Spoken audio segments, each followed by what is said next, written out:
এখানে আমি নিয়েছি একটু লিকুইড গরুর দুধ আর টক দই, কলা, তারপরে নিয়েছি একটা খেজুর।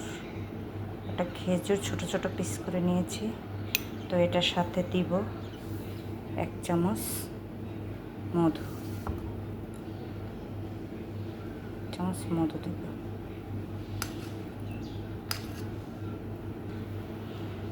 তো মধুটা দিয়ে এটা মিক্স করে নেব।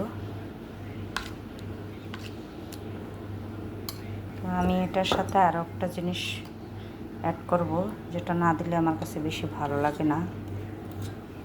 1 চিমটি লবণ। এটাকে ভালো করে মিক্স করে এটা হবে আমার সকালের নাস্তা।